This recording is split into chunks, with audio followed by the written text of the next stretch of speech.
Assalamualaikum warahmatullahi wabarakatuh. Perkenalkan, nama saya Safira Putri Salsabila dari Universitas Muhammadiyah Profesor Dr. Hamka, Prodi Pendidikan Guru Sekolah Dasar. Di sini saya akan mempresentasikan tentang stratifikasi sosial untuk mata kuliah Sosiologi Pendidikan. Baik, saya di sini akan menjelaskan tentang stratifikasi sosial. Yang pertama itu ada pengertian stratifikasi sosial. Stratifikasi sosial adalah sebuah pembeda yang mengategorikan masyarakat menjadi beberapa kelas secara vertikal yang diwujudkan dalam bentuk tingkatan masyarakat paling tinggi sampai paling rendah. Stratifikasi sosial terbentuk dari kebiasaan individu dalam berhubungan dengan individu lainnya yang teratur dan tersusun. Dalam kehidupan masyarakat yang memiliki taraf kebudayaan sederhana, lapisan yang terbentuk masih sedikit. Sedangkan dalam kehidupan masyarakat modern, lapisan masyarakat yang terbentuk menjadi lebih tajam dan kompleks.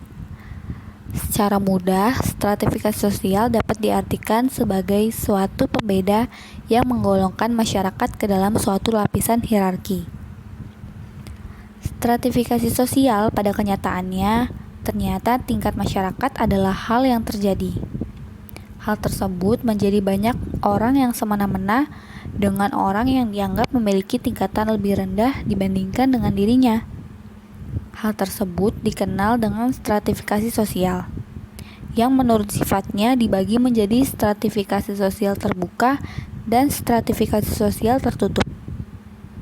Stratifikasi sosial merupakan fenomena universal dan dapat ditemukan di sebuah kelompok masyarakat.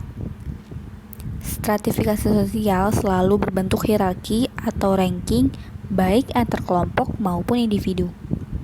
Oleh karena itu, berbentuk hierarki, sebagian orang menempati posisi atas, sedangkan sebagian orang lain menempati posisi bawah.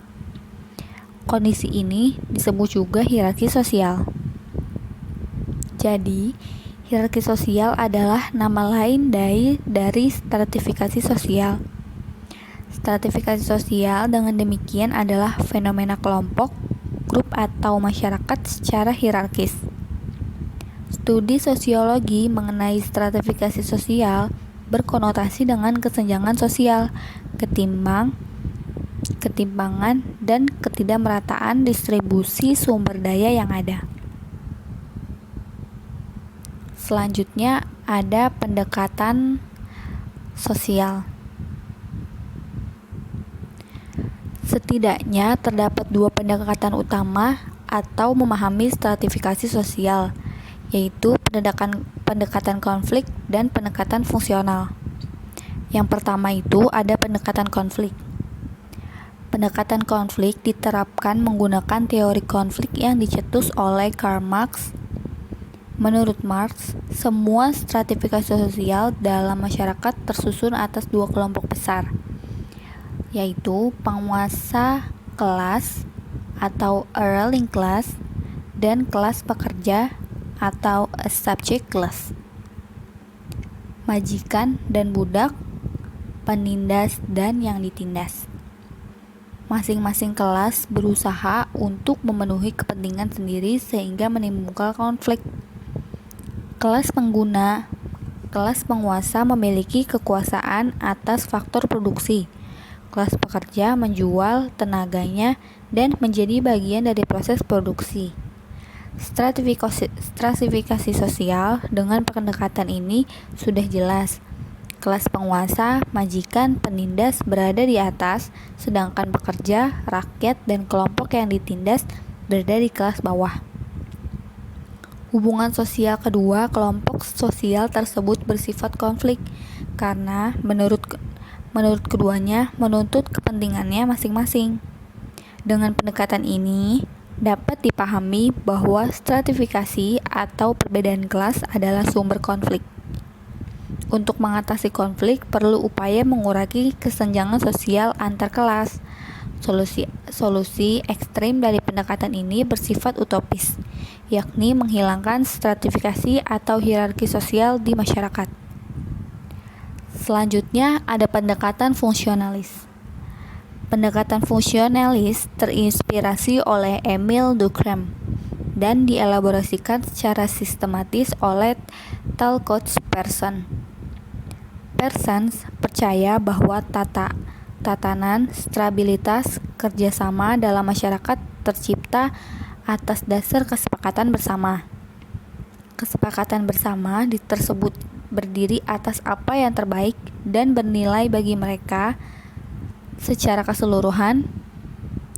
Sistematis stratifikasi diturunkan dari nilai bersama yang diikuti oleh evaluasi usaha individu. Oleh karena itu, ranking yang ditempati oleh individu berbeda tergantung upaya yang dilakukan dan evaluasi yang diperolehnya.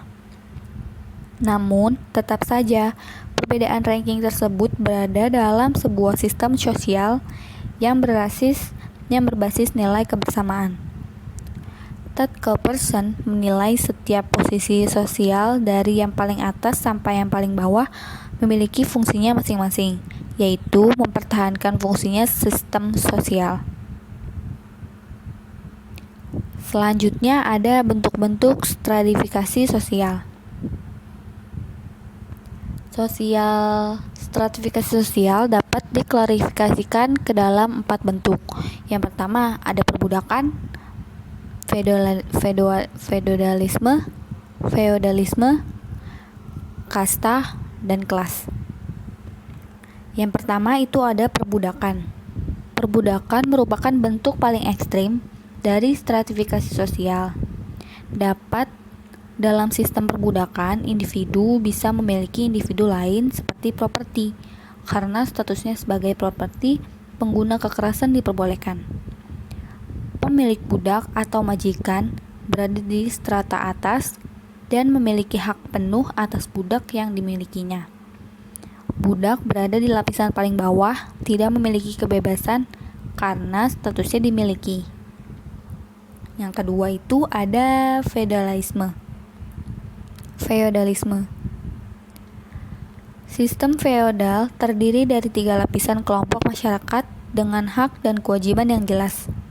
Lapisan tertinggi adalah kaum bangsawan, di bawahnya pemuka agama atau pendeta, dan lapisan terendah terdiri dari selain bangsawan dan pendeta yang disebut rakyat jelata. Kaum bangsawan memiliki semua properti dan bertugas mempertahankannya, termasuk tanah.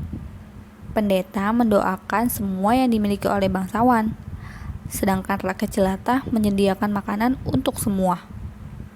Yang ketiga itu ada kasta. Sistem kasta berkaitan erat dengan falsafah dari tradisi Hindu yang lahir di India. Sedangkan kasta yang berkembang di India berasal dari sistem yang disebut catur warna. Berdasarkan tradisi catur warna, terdapat 4 kasta utama yang dominan, yaitu Brahmana, Ksatria, Waisya, dan Sudra.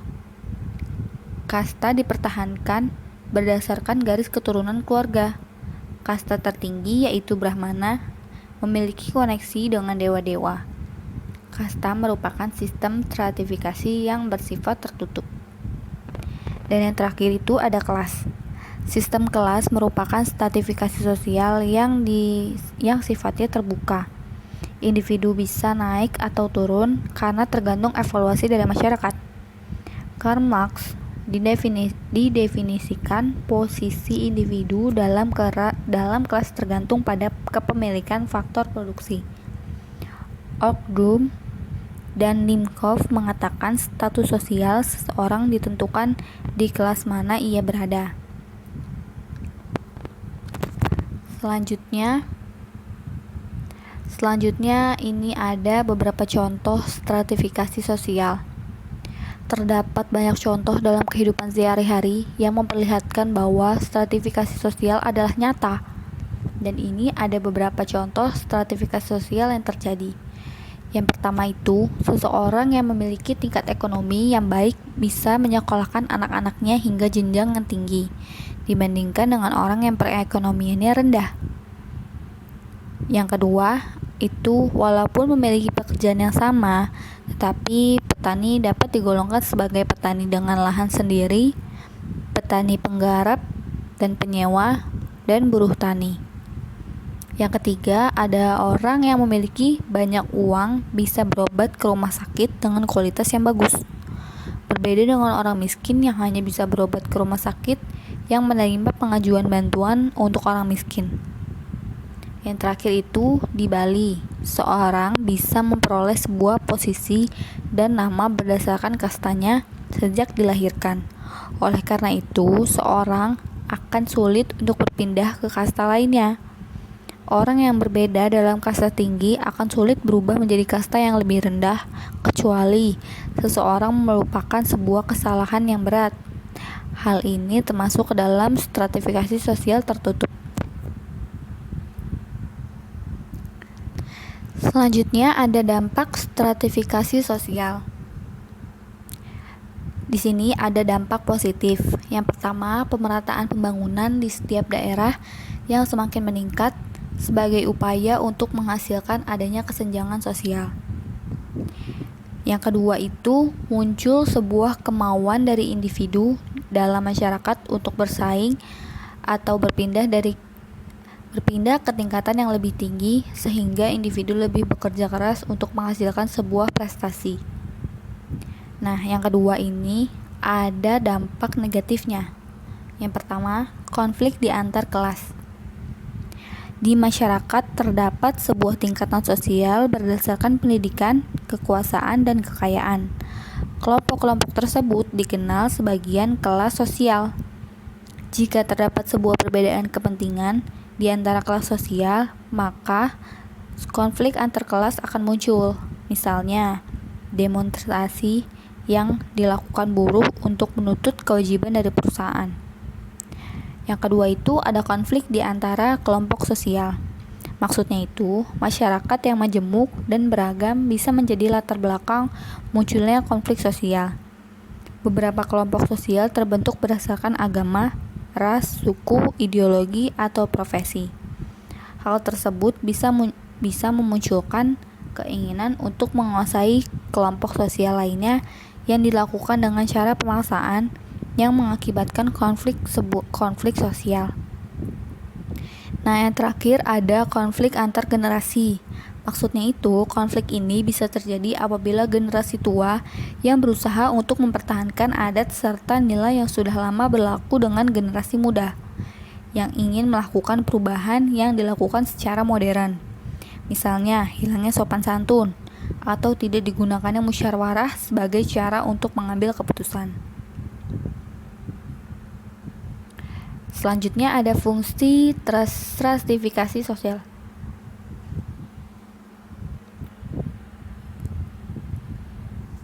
Keberadaan stratifikasi sosial memiliki banyak fungsi. Berikut ada beberapa fungsi stratifikasi sosial dalam kehidupan bermasyarakat. Yang pertama itu ada stratifikasi sosial berfungsi untuk mengatur, menyusun, serta mengawasi hubungan antar anggota masyarakat. Stratifikasi sosial akan mengatur partisipasi individu dalam kehidupan secara menyeluruh, terlepas dari adanya tingkatan strata yang dimiliki oleh individu. Peran stratifikasi sosial adalah untuk mengatur partisipasi dalam kehidupan sosial masyarakat. Yang kedua itu, stratifikasi sosial merupakan alat yang digunakan untuk mencapai tugas utama. Setiap strata akan ditandai dengan simbol yang menunjukkan standar atau ranking dalam kehidupan. Semuanya diatur untuk melakukan peran masing-masing. Penghargaan masyarakat untuk orang-orang yang melakukan tugasnya dilihat sebagai sebuah insentif agar bisa melakukan pekerjaan lebih baik. Yang ketiga itu ada distribusi hak-hak istimewa secara objektif untuk berbagai kepentingan. Misalnya, penentuan tingkat kekayaan, penghasilan, wewenang, serta keselamatan pada kedudukan seseorang. Alas solidaritas yang ada antara orang-orang atau kelompok yang berada dalam kerja sosial yang sama. Yang keempat itu sebagai penentu simbol status Misalnya, cara berpakaian, bentuk rumah, atau tingkah laku. Perbedaan stratifikasi sosial terbuka dan tertutup. Selanjutnya ada pengertian hierarki. Hierarki adalah gambaran dari sebuah tingkatan tertentu pada hal yang sedang dibahas. Misalnya, kita membahas mengenai sebuah status sosial, maka hierarkinya adalah dinilai dari kedudukan yang memimpin dalam status sosial tersebut. Menurut KBBI, penulisan hierarki yang benar adalah hierarki, yang artinya urutan tingkatan atau jenjang jabatan. Hierarki itu sifatnya universal, tapi terbatas, atau berpedoman pada satu hal saja. Dalam setiap sudut kehidupan selalu ada hierarki yang berbeda, menjadi pembatas. Oke, next. Hierarki itu sifatnya universal, tapi tidak terbatas atau berpedoman pada satu hal saja. Dalam setiap sudut kehidupan selalu ada hierarki yang menjadi pembatas. Namun, hierarki tetap berpegang teguh pada aturan yang tertulis maupun tidak. Biasanya, hierarki juga bisa diciptakan serta muncul karena budaya atau adat istiadat yang telah lama terjadi. Selanjutnya ada jenis-jenis hierarki. Yang pertama ada hierarki kelas atau class hierarchies. Hierarki kelas merupakan jenis stratifikasi sosial yang didasarkan pada penguasaan barang atau jasa. Misalnya, di Indonesia masyarakat dikelompokkan menjadi masyarakat kaya, menengah, dan miskin. Pengelompokan tersebut terjadi dengan melihat kriteria yang sudah ditetapkan oleh BPS atau Biro Pusat Statistik.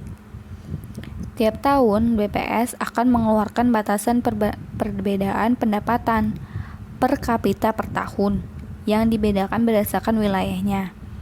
Berdasarkan BPS, kemiskinan merupakan ketidakmampuan dalam memenuhi standar tertentu yang merupakan kebutuhan dasar. Yang kedua itu ada hierarki status atau status hierarkis. Hierarki status merupakan stratifikasi sosial yang dibuat berdasarkan pembagian status sosial. Jenis stratifikasi ini menggolongkan masyarakat ke dalam dua golongan, golongan masyarakat biasa dan golongan masyarakat disegani. Golongan masyarakat yang disegani bisa memiliki gaya hidup mewah serta eksklusif. Stratifikasi sosial ini diwujudkan berbagai bentuk pembatasan terhadap pergaulan dengan orang yang berada dalam golongan yang lebih rendah. Misalnya, di dalam lingkungan kerajaan menganggap bahwa anggota kerajaan yang menikah dengan masyarakat yang bukan berdasarkan dari golongan adalah hal yang menyimpang. Nah, yang ketiga itu ada hierarki kekuasaan atau power hierarchies. Hierarki kekuasaan merupakan stratifikasi sosial yang dibuat berbeda berdasarkan kekuasaan seseorang dalam kehidupan bermasyarakat.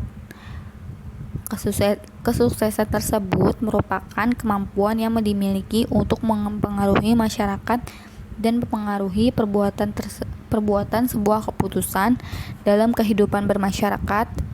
Terdapat dua kelas masyarakat, yaitu kelas yang berkuasa dan yang dikuasai. Sekian penjelasan dari saya, kurang lebihnya mohon maaf. Wabillahi taufiq wal hidayah. Wassalamualaikum warahmatullahi wabarakatuh.